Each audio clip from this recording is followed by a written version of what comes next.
are you doing? It's your boy, Cliff Latham, and I want to welcome you to the Art Beat, where we discuss all things art, which we see as the heartbeat of our community. Again, I am your host, Cliff Latham, and my co-host is not with us today. He's out doing some work in the community. But listen, I got a special guest for you on today. Listen, some people call her mom, some people call her coach, some people call her coach mom, some people call her teacher, but I call her my baby. My wife, Chaevon Latham, is our guest on the Art Beat today. Say hello to the people, baby. Good morning. Good morning. Yeah, listen, I am so excited to have you on today. It's been a long time coming. We've been trying to schedule you for months, and your schedule just didn't allow you to be here with us. But today you here. I am. And so we're gonna get into it today. Today we just want to kind of talk about your contribution to the arts, right? The thing that brought you into this world of the arts and is now allowing you to impact so many, right? Let's talk about the life of a dancer. Okay. Right? The life of a dancer. My wife is many things, right? But dancer is one of the things that I think most accurately describes her and some of the things that she loved to do. I'm not gonna. Well, I would say I'm not gonna talk too much, but I'm not gonna lie to y'all because y'all know I can be talkative. But I definitely watch it, right? But I definitely have some things that I want her to unpack, right? So let's kind of start this off with the journey, right? How did you come to love this thing called dance? What started you? What pulled you in? And what has made you who you are today as far as it relates to dance? Dance has been a part of my life forever. I can remember in Fort Wayne, in this community, dancing at Link Skating Ring All right, in dance contests. I can remember being in the Southside Showdown. showdown for sure. I can remember going to Indianapolis to be in Star Quest, part of the Indiana Black Expo. There's just been so many things that has impacted me, starting with this community. And then after that, I just kind of built on to built onto that love for dance with sharing it with other people. Yeah. Listen, you do an amazing job. I'm gonna toot your horn a little bit, right? I've seen you in action a couple of times, right? On your dance journey, and so how you have poured into young people and it impacted people, it's amazing. So I just want to give you some flowers publicly. Thank you. Right? I appreciate that. Let me ask you this. Was there a specific time in your dance journey where dance became more than just movement, right? You know what I mean? Everybody think they can dance, right? But what was the time where it became serious to you, and maybe it really, what sparked the interest? Not just how you got your start, but what did you see? What did you hear? What did you experience that pulled that desire out of you? I think the more you dance and people are able to experience you in that, when you hear people saying, you did a really good job, or that really impacted me in that performance, I think you start to take a step back and look at, okay, maybe I am really good at this. Maybe this is something that I should pursue. Maybe this is something I should really perfect as my craft. I think when I got to college, dance was not offered as a major. Okay. They were only offering classes at that time, and I went to the University of St. Francis. Now they offer dance as a minor or major. But only then they were just doing partnerships with studios in the community, and they were offering classes. So I was able to really start to not just do, I was a cheerleader as well in college, but I started to look at dance as something that was just as equally as important as cheer. So after college, I really started to look at how I could share my gift with others, not just through my performance, but sharing my knowledge and the abilities that I have with other people. And then that's when I started teaching classes and really starting to invest in the youth of the community. Got you. And for years you have done that. I met you when you were in college, all right? Correct. And so you were cheering, and dancing, and I remember coming to games and seeing you do an amazing job in cheering. And hindsight, you are now cheering back into the world of cheer Back again in. and coaching. So tell us a little bit about that. I Hold am. on, let's go full circle, right? Okay. From the whole journey. So let's go. Okay. Yeah. So I attended the University of St. Francis as I went on a cheer and a track scholarship. Okay. During my time at St. Francis, we were able to compete at nationals in Daytona Beach, Florida, and just had so many great experiences. It was awesome to be able to cheer at Snyder during my high school career and then go to college and see all these people that I had seen through my 4 years that cheered at Bishop DeWanger and Cherubusco and Concordia, all these places, Yeah. to be able to come together and then we all cheer together in college. Wow. So that was a really cool. So like almost like an all-star thing from. It was people that this school is really known for their tumbling. This Yeah. school is really known for their stunning, and to see us all be able to come together and bring the Your best of the strengths. best Yeah. together, that was really cool. I cheered with the owners of Summit Gymnastics as well. So it was a really cool experience to be able to meet those girls and bond with those girls. During my time at St. Francis, I started coaching at Harding High School. Harding Hawks. So everything that I learned in college, I was bringing it to them. Any stunt that I wanted to try, no matter how crazy it was, they were willing to jump in there and try it. And they were some of the best stunters in the city. Yeah. They were amazing cheerleaders. And funny enough, last weekend I just saw two of them put up a stunt that I saw that. they had done. It was Priasha Yeah, I and saw that. Sade. They still have it. They're putting up stunts and twisting out of them and putting up libs like they just did it yesterday. At almost 40, right? At almost 40. Full circle moment. I was so proud to see that as a coach. And now those young ladies are now pouring into the Metro cheerleading. They are now pouring into their children's schools. Yeah. They are being now coaches and helping the next generation as well. So that's always awesome to see. Yeah. As you give back, the next generation gives back. Each one teach one. So coaching at Harding, I don't even remember how long that went on, how many years that was. Probably about 3, 4 years. 3, maybe. I think 3. it might have been a little longer than that. Okay. I was there with you. I don't remember. And Yeah. I think it was a little longer. It was a little longer. I give you that. Maybe 5. It had to be more 5 or maybe around 5. No more than 5. Okay, so because we did move. Right. So I kind of stepped away from cheer because we all know cheer can be a lot with basketball season, football season. Basketball season is a beast of its own with games. Out of town games. Every night of the week and getting back at 11 o'clock on a bus.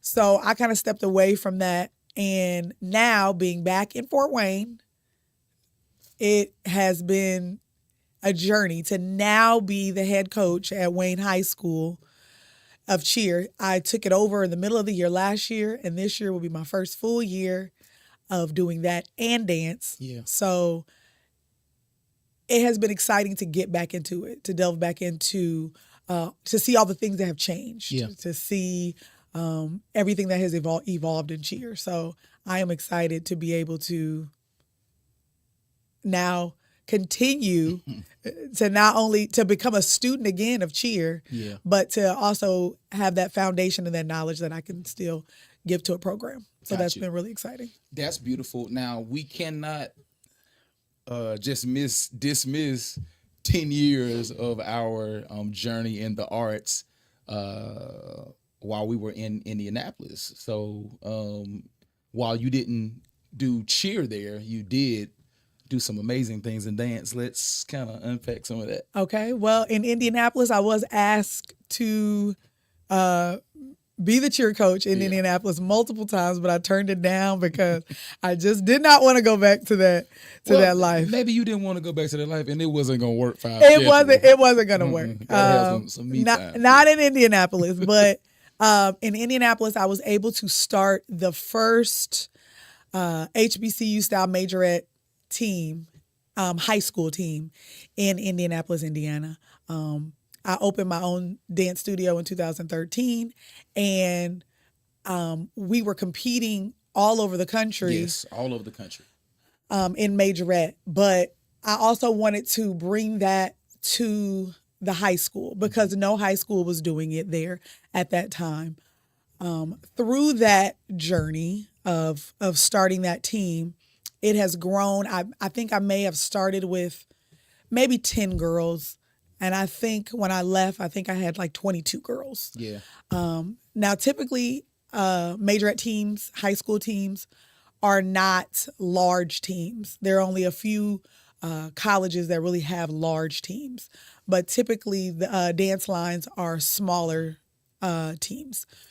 So to see them grow to 22 and to see that I have now left that school and they are still continuing it on has been amazing to see. Yeah, got you. So what are some major differences you see in the awareness or the buy-in in Indianapolis in that style, in that difference maybe than you see in Fort Wayne? You would think that being 2 hours away from a place that the kids are the same, that you would have the same challenges, same struggles, but it is two completely different worlds. I agree. I have had the awesome opportunity to start the first high school dance majorette team here in Fort Wayne, Indiana at Wayne High School. So I try not to do a lot of comparing because I'm sure the ladies here don't want to hear all about in my Indianapolis team, Fierce Felines, all the time. Yeah. So I try to show examples of things of what they should aspire to be, of what it looks like. Yeah. I think a big thing is exposure. Definitely. To be able to know what something looks like.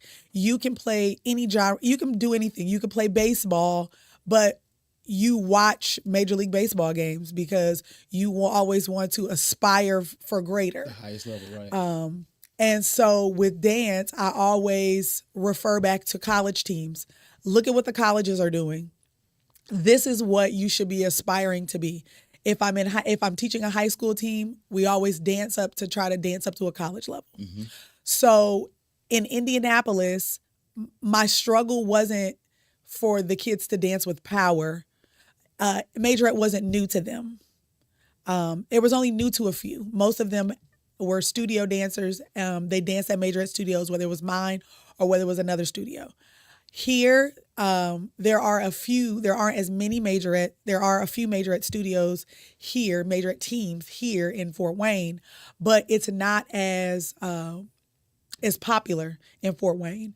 So them being able to go to a competition every single weekend and see it, be exposed to it, it was not familiar here. So me just showing a video and saying, this is what you should do, it was getting the point across, but not as strongly as I wanted to. So I like to take kids and experience things in person. Yeah. It's one thing to look through a video, but it's completely another thing to be there and experiencing it in the moment. Definitely. So I take my students to HBCUs around the country and let them experience a band, being able to sit next to a band. Yes. Being able to see the dancers up close where you can touch, you can talk to them, you can ask them their experiences. I've taken dancers to Central State University. I've taken dancers to Alabama A&M. And I have also trained dancers to dance at HBCUs around the country. Let's talk about some of those. Okay. I've had dancers at Benedict College. I've had dancers at North Carolina A&T. Yeah. I've had dancers at Hampton University. I've had multiple dancers at Kentucky State University, at Central State University. Yeah. I've also had dancers that may have not been on their majorette team, but they went on and they danced at schools that may have been PWIs Yep. or Ball State. Right. Yep. I've also had dancers start their own majorette teams where there may not have been an avenue before they got to their school. Yeah. So I've had my dancers have started their own teams at Purdue, at IU, at Ball State. I also have a dancer at Indiana State, and I feel like I'm missing one. But they have taken the knowledge and the tools that I have given them, and they have taken that on and started their own dance journeys with peers and with new people that they have come in contact with. Cool. All right. So that was a lot. It was. A lot of impact, right? And our philosophy is we do what we do for impact, right? Correct. And so to see or to hear rather, well, I've seen it, but for the viewers to hear all of the things that have been accomplished through you sharing your gift and seeing others glean from it and even go on to do great things is surely a testament to the fact that whatever it is that you are called to do or whatever it is that's been placed on the inside of you is not for you to hold and to hoard, but it's for you to share, right? Plant those seeds. Some gonna water, some gonna be the sunshine, some gonna turn the soil, but make sure that you don't hold that thing in by yourself. I want to shift a little bit. I'm gonna ask this question. There's no way we're gonna be able to get done with all the things that I want to ask you today. So we're gonna have to pull apart too. Okay. Right. But let me just ask this really quickly. What are some things that people typically misunderstand about dance? Sometimes I see reactions of people think, oh, it's just dance, or oh, that's cute, it's dance, as if it's not as important as any other sport. Yeah. Because these are athletes. Exactly. They are training. Our seasons start in August when school starts. But now is the time that my athletes train, dancers and cheerleaders. They are conditioning. They are outside. They are running suicides on the football field. They are running stadium bleachers. They are preparing themselves for the season, just like the football players, just like the basketball players. Yeah. Sometimes we're at the school when nobody else is there. And so that is important because if you're going to do something, why not be the best at it? Exactly. So that training in the off season is what determines what your in season will look like. Are you putting the work in? Are you training to be the best that you can be? Whether you want to go to the next level or not, you still are training as if you are. Some people may graduate high school and never cheer again and never dance again, and that's okay. But there are lessons that they are going to learn in accountability, in hard work, and dedication, and teamwork, that they will be able to take those skills and use them in other areas of their life. Cool. You mentioned the word teamwork. Now, I want to lean into that really quickly, right? Both of us we do team things, right? I do choir, I do music. I consider it to be a team sport as well. So just talk a little bit about how what you do or what you don't do, either on the field or in your time of preparation, how it affects everybody else. I think when you're talking about teamwork, first thing is showing up. Yeah. I know before me with cheer, there was an issue with attendance, people showing up. And, typically when people have other things to do, that's what they're going to do. Yeah. If you make cheer or dance or whatever it is a priority, you're going to show up and you're going to give 100%. So in a team, showing up. When you don't show up and you're a part of a team, whatever your role is, it affects other people. Yeah, yeah.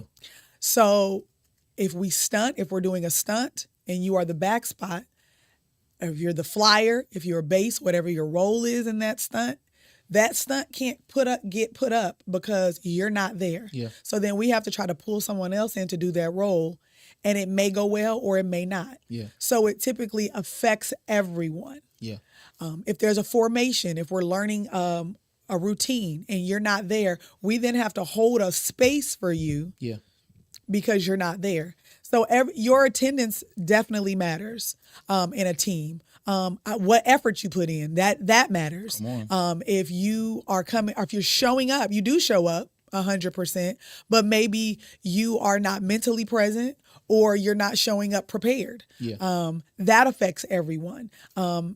Are you showing up with the materials that you need, the equipment you need? Yeah. People don't have shorts. They don't have shoes. So then you have to stop practice to help get them the things they need, or they can't participate that day. So showing up prepared, showing up, first of all, showing up, Yeah. showing up prepared, and showing up and working hard are all things that affect the team bonding and the team effort. Yeah. So, but check this out. That doesn't just apply to dance or It does cheer not. It or does not. choir. Those are life skills. They are. When you are responsible for a task, when there is a portion of a thing that you are assigned to and you drop the ball, we're not talking about making a mistake. We're not talking about an emergency. But when you don't have enough care or concern about what you're doing to make sure that you show up and bring what you're supposed to bring to the table, it's not going to serve you well in life, because True. now you aren't dependable, you aren't reliable, you aren't consistent, you aren't trustworthy. And so what happens is people tend to find other people to replace you, or your value goes down. Right. Right. That is true. All right. So let me try to figure out, because it's almost time to wrap up. Let me ask you this: what is your dream for the dance? I'm not gonna necessarily say the cheer scene, right? Because cheer is cheer, and I don't say that to diminish it. Sure. But I know dance is your baby. Sure. Like what is your dream for Fort Wayne dance community, or at least your contribution to it? So we have been back in Fort Wayne for 3 years. It's more like Four. 4, 3, 4. 5, yeah. Yeah, 3, 4. Gotcha.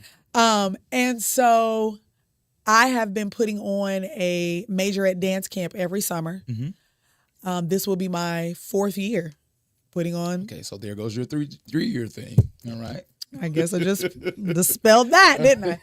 So this will be my 4th year putting on a majorette dance camp. I've put it on for students from kindergarten all the way up to grade 12. Yeah. And I will be putting on another one this summer. Yay. Very excited about that. I always have a great turnout, at least 50 students or more participating, some being introduced to majorette and some coming with some knowledge of majorette and just building upon that. Yeah. It's always awesome to see what students learn in 1 week. Because a week So is it's not like a lot of intensive, time. right? It's an intense week where they are learning routines and they are able to present those routines at the end of the week. I would like to continue that on and build upon that. I usually do them in the summer. I would like to offer them throughout the school year as well, and maybe bring in some people that they have experienced or watched on TV. Yeah. You have your Bring It. That is kind of what popularized majorette dance. So you have Coach D, and you have outside of the southern region. Yes, Or- outside of the southern region. Up north, Midwest. It was new. Bring It made it new. Yeah. But in the South, that was nothing new for them. At all. Nothing new. I saw it all 4 years. Nothing new. Yeah. So I would like to be able to bring those people in and have them not only learn from me, but learn from those individuals as well. Yeah. And just kind of let people know that the impact that majorette can have. They can take it on and they can dance in college with it. Some people want to open their own studio. They can continue on and become entrepreneurs in dance. So just being able to expose them not only to majorette, but majorette is kind of, if it's at the level it's here, but there are some steps to get to majorette. Got you. So I would like to make sure that they are well versed in other genres of dance. Yeah. If majorette is what they want to do, let's get you well versed in hip hop. Let's get you well versed in ballet. Let's get you well versed in jazz, and majorette will come pretty easy for you. Got you. I'm gonna ask a very maybe a touchy question, but I think it's one that's deserved for people who may not understand the majorette style. Okay. I'm gonna lean in and say, especially for the fathers. Okay. Right. Because if you've not experienced it and you see it, Yes. Maybe explain the style and maybe some thoughts or things that you've heard about it and dispel those things. Okay. So with majorette dance, people can look at it and think it is a very provocative type of dance, or even like a sensual type of dancing. I think in majorette, there are levels to it. Got you. So when you're dealing with little kids, you give them age-appropriate movement. When you're dealing with middle school, you give them that level. Testify. High school, you give them that level. And collegiate is a completely different thing. Right. They're going to have to be things and moves that they're going to do in college Age that they're appropriate. not going to do in high school. Yeah. Now, that's also up to the discretion of the coach. Right. I am never going to have my students do anything where they're laying on the ground and doing anything inappropriate or doing anything towards the other team that's going to be inappropriate. Gotcha. So you kind of have to use your own discretion and wisdom when it comes to that, because you don't want to do something detrimental to a child that's going to affect them or come back to haunt them later. Let me ask you this, and you are your own coach, and each coach is their own coach, but for maybe, how can I say this, to make sure that the style doesn't necessarily get a bad rep, what is maybe some advice you would make to those who may be leaning into this area? And I'm gonna speak as a dad, right? And I had a hard time with it when it first started, right? You did. But as I watched and I grew, I respected it I respect it on a whole nother level because of the time, and me just saying, okay, listen, whether I like it or not, my daughters love it, and this is what my wife does, so I'm gonna support it. But I think it was about us having some very intentional conversations from me as a father, even sharing some things and showing some things. So just kind of speak to it, because as we're in this city, and again, it was here before we got back. So we're not trying to say that you brought it back, but as you're doing it, the level that you have done it on, again, maybe what's some advice that could be shared, take it or leave it for that again. We have competed in Birmingham, Alabama. We've competed in Tennessee. We've competed in Ohio. We've kind of been a little bit of everywhere competing. And you're going to see all different types of majorette dance. I think if you're putting your kid in a program or on a team, you want to make sure you research that team and make sure that you look at some of their performance videos. Are you okay with the things that they're doing? Are you okay with this for your child as a parent? I think there are a lot of majorette competitions. You don't see a lot of dads. Right.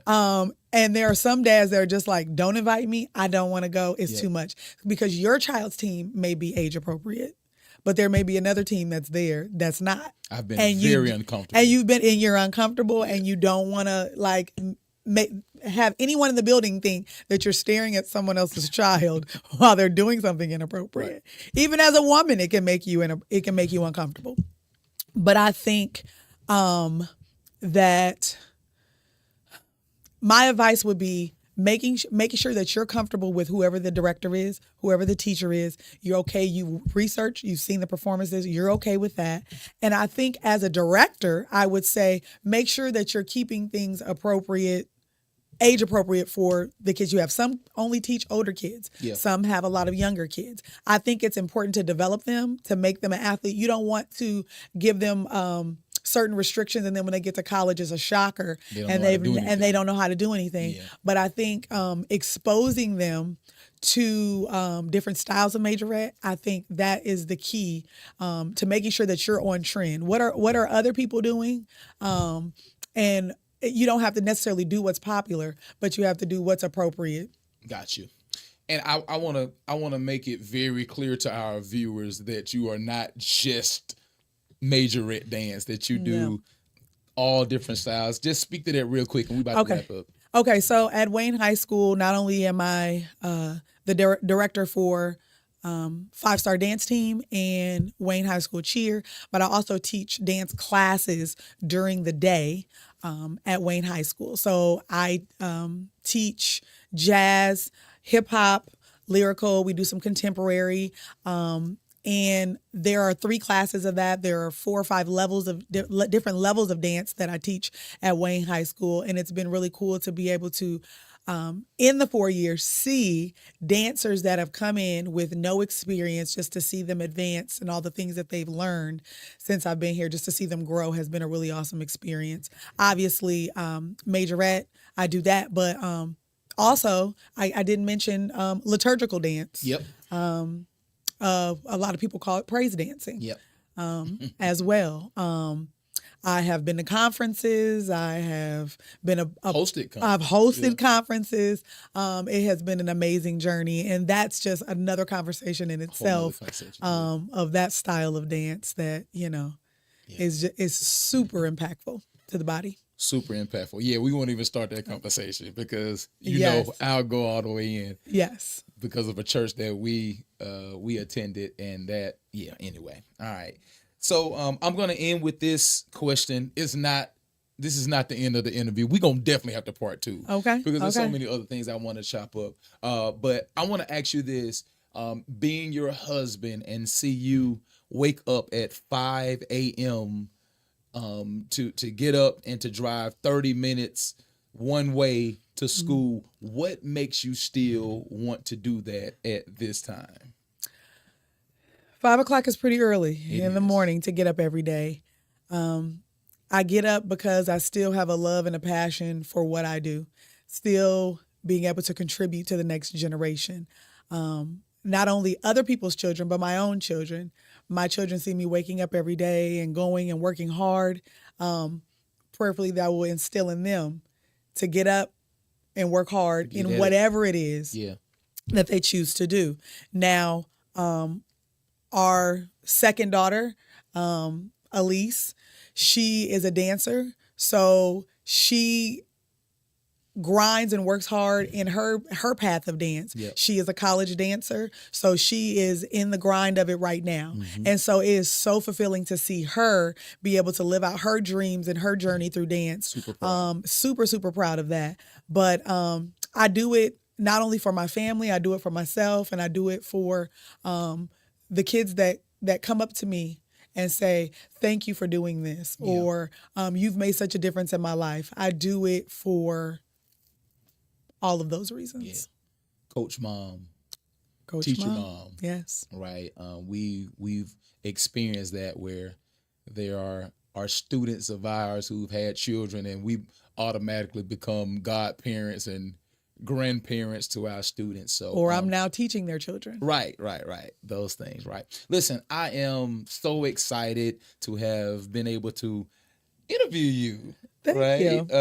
And so we have to do this again, and we have to finish up some of these things. And so I appreciate your time. I appreciate all that you do. Not only because you love it, but you know, when you out in these here Fort Wayne streets, you represent me, right? Sure I do. So I think you wear it well. And so Well, I thank appreciate you for that. Thanks for having me. Since this is the art beat, I'm going to close with this. We always say art is the heartbeat of our community. So in your opinion, why does our community need dance? Our community needs dance to help our youth in this time. We know that the youth can be doing anything else. And they are. And they are. They are. A lot of them are. A lot of them are. A lot of them are. But I think when we were younger, there were so many things to be involved in. There were so many things to be a part of. And I would hate for the arts to go away and then not be available for our young people. I think it's so important, whether it's in dance, whether it's in music, whatever it is. I think that is what's going to help shape the youth for tomorrow.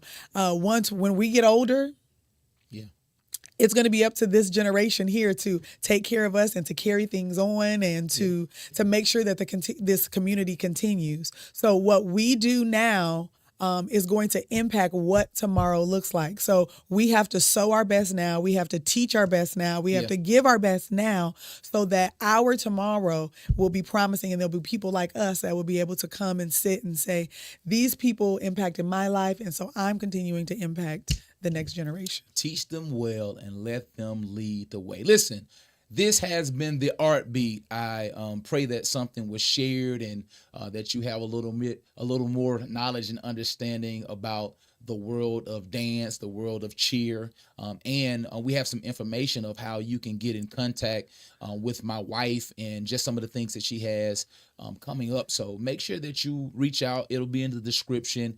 And listen, we'll see you next time on the Art Beat. Peace.